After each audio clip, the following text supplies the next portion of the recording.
Good morning in Oldish land. How's everybody today? I hope you're having a great day. I'm going to launch straight into the news from the world of the Oldish. There is a really cool new phone that has come out. It's called the Light Phone. It wasn't developed for seniors, but it may very well be useful for some of you. This phone, remarkably, is only a phone.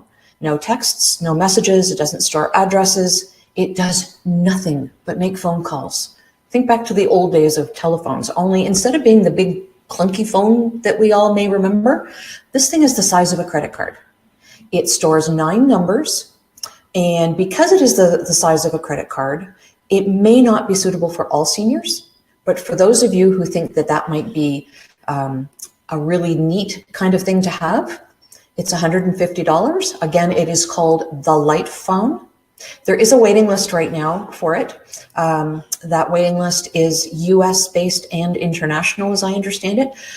$150 US currency will get you the Light Phone. So there you go. A 14-year-old girl. You know, these young kids and their compassion for aging seniors never ceases to amaze me. A 14-year-old girl named Emma Yang noticed that her grandmother was having difficulty remembering faces of people who would come into the room, friends, family. She would just have trouble finding that name in her data bank in the brain. So what Emma did, bless her 14-year-old heart, was develop an app like one does. It is called Timeless. It's not available yet, but it will be, so keep your eyes open. So what this Timeless app does is it allows you to create a database.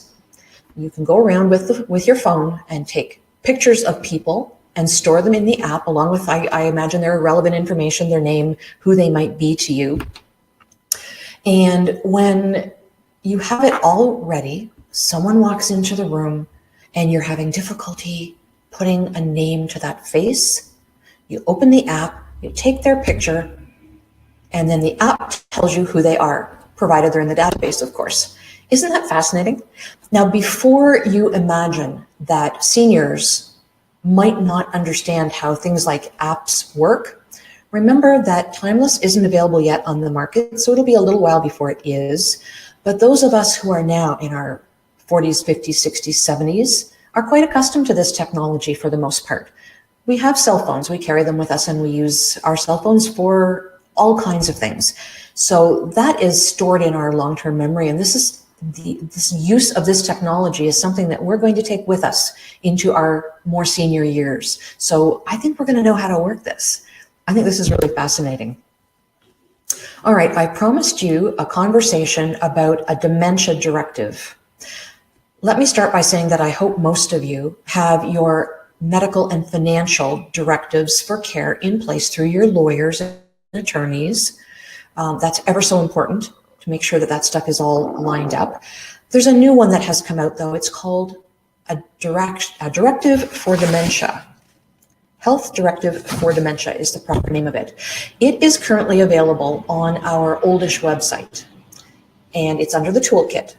We are sooner than later going to put it behind the membership wall, so you can get it right now whenever you want, but pretty soon it's going to be behind the membership wall, and you'll only be able to access it with a membership. But don't worry, a membership is free. It's just that behind that membership wall are other tools like medication checklists and home safety checklists into which you might enter private and personal information, and it's none of anybody's business what it is. So this directive for dementia is fascinating. And while I don't think we could describe it as a legal document, although I suppose you could take anything to your lawyer and have it made a legal document, what it does is provides a basis for a really interesting conversation or series of conversation with your family around what your wishes are should you be a dementia patient. And as you progress through it, when you reach the point where you really can't talk about what kind of care you want simply because you're not able, this discussion will already have happened. You will have filled out this form, you will have signed it, you will have had the discussions with your family. They will know what you want, and it takes the burden off of them. So it asks 4 questions for each stage. I'll hold it up so you can see it. it talks about mild dementia and then moderate dementia and more severe dementia. And it describes what one's abilities might be if you are in that particular stage of dementia. And then it asks 4 questions. I can imagine sitting down and having this discussion with my family. Question number 1, well, let's see, you select one of the 4 main goals to express your wishes. So it says, if I had mild dementia, then I would want the goal for my care to be, and then you have 4 choices. To live for as long as I could. I want full efforts to prolong my life, including efforts to restart my heart if it stops beating. Choice number 2, to receive treatments to prolong my life, but if my heart stops beating, or I can't breathe on my own, do not shock my heart to start it. So that's also known as a DNR. And do not place me on a breathing machine. Instead, if either of these things happen, allow me to die peacefully. Reason? If I took such a sudden turn for the worse, then my dementia would likely be worse if I survived, and this would not be an acceptable quality of life for me. Choice number 3, I want to receive care in the place where I'm living. I would not want to go to the hospital even if I were very ill. If a treatment such as antibiotics might keep me alive longer and could be given in the place where I was living, then I would want such care. But if I continued to get worse, I would not want to go to an emergency room or a hospital. Instead, I would want to be allowed to die peacefully. The reason why? I would not want the possible risks and trauma which can come from being in the hospital. And we've talked about this before. Hospitals are not great places for seniors. And this was written by a doctor, so he understands. Choice number 4, I would want to receive comfort-oriented care only, focused on relieving my suffering, such as pain, anxiety, or breathlessness. I would not want care that keeps me alive longer. So each of those 4 questions is asked for the 3 stages of dementia. I kind of imagine that the mild dementia stage would be a fairly easy discussion to have. When you get into the moderate and severe dementia realms, the discussions become much more difficult. The burdens on the family to make these choices become excruciatingly difficult. So having the opportunity to have a discussion around something that is formatted for exactly that purpose seems to me to be such a blessing. So again, you can get this document on the Oldish's website for the time being in the toolkit without a membership, but eventually with a membership, which is free. Okay, so we published an article this week on respite care. For those of you who have never used respite care and are caring for an aging senior, you might want to consider it. Respite care rather is someplace where you can go and get a break. And let's face it, all caregivers need a break, whether it's for the day, a weekend, a week or 2 weeks while you go away on vacation and just completely relax. Respite care is a godsend. It isn't without its troubles, however. And all of this just means you have to be prepared. So the study that came out, of course, is very scientific and points out some of the statistical data that they gathered, such as the fact that fall-related deaths are twice what they are in a respite care facility than they would be in a person's home. And also it points out that deaths from other injury-related causes are significantly more likely in respite care. That's the data. I think what we do with that data is use it to prepare ourselves. Advocacy is a big thing that we talk about here at the Oldish, and that's not going to change. So really, this is advocacy for yourself as a caregiver. You need to get away, but advocacy for your aging senior that you care for as well. You may, for instance, have a discussion with the respite care staff, and you may bring your aging senior there and stay with them and walk them around a day a week, or for a portion of a day a week in advance of the time when they will be staying there. Definitely, though, when you take them to respite care, it sounds to me like you should be planning on spending a fairly decent amount of time with them, being in their room with them, showing them where the bathroom is, showing them around the place and walking with them, holding their hand or holding their arm, show them where the toilet is, where they can get a drink of water, introduce them to the staff, let them get accustomed to the noises, to the lights, to the geography of the place in general and to the geography of their room in particular.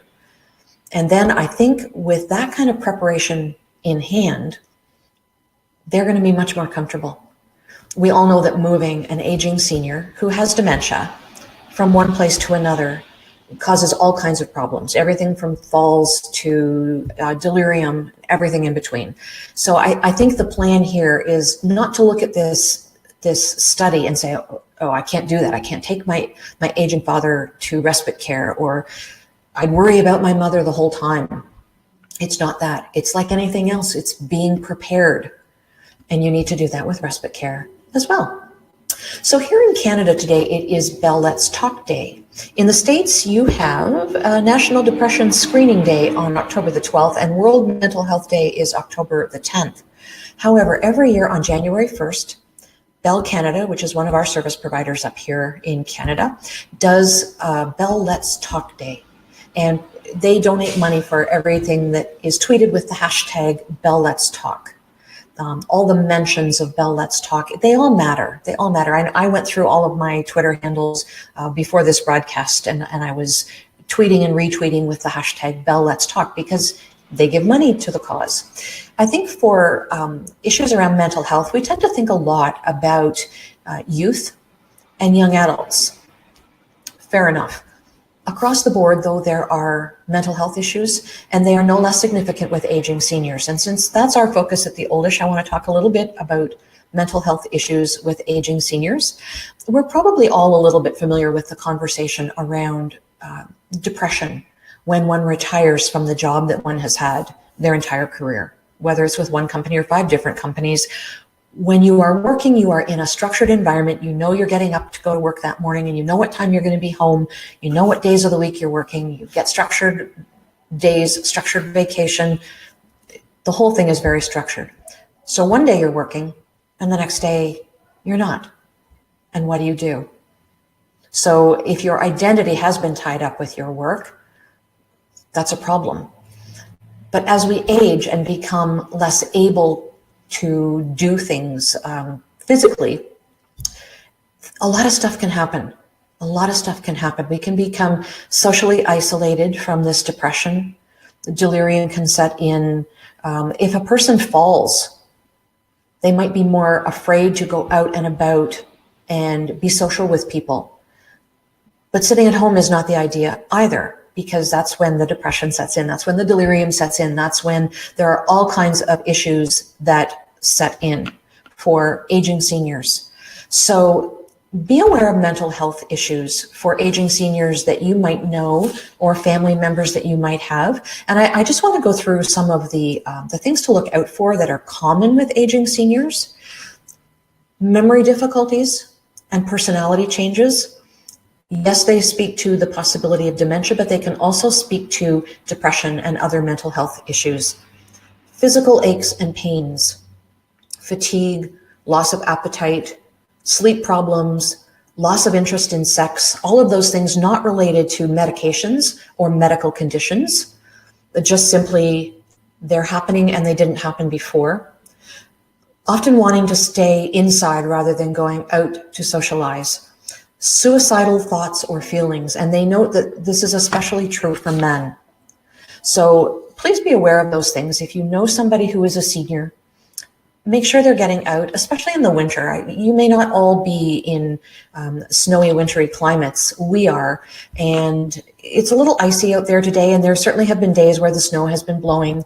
And, you know, it's not difficult to think of an aging senior who may feel a little trapped in their house. It's not good for them. So, you know, a phone call once a day just to check on them. Once a week if you've got a bunch of people who do it, dropping by for a visit if you can, maybe helping them to get out and about, to get to a doctor's appointment. It's just that social interaction, you know, it is such a cure for so much that ails the mental health of aging seniors. So please be aware of that. Seniors who do get out more do have better mental health. There is no question about that.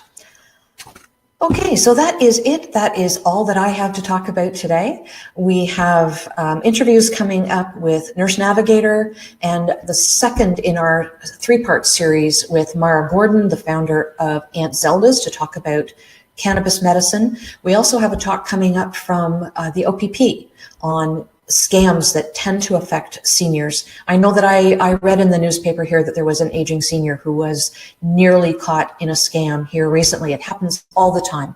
So you definitely want to be sure that you're aware of what the scams are and know what to look out for. And the OPP officer, Jamie, is coming back to talk to us closer to spring when he will walk us through what our house should burglars or people to come knocking on your door, expecting that they might be able to take advantage of you. Okay, so that is where we are at this point in time. I'm going to show you the URL for theoldish.com where you can find that Dementia Directive that I talked about earlier.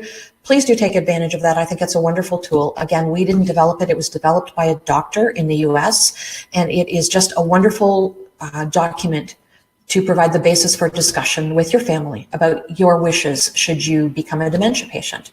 All right, so we will see you next Wednesday at 12 noon Eastern time, and we'll publicize that program ahead of time and let you know what's coming up. Until then, be well, be safe, and remember, it does take a village to age a senior.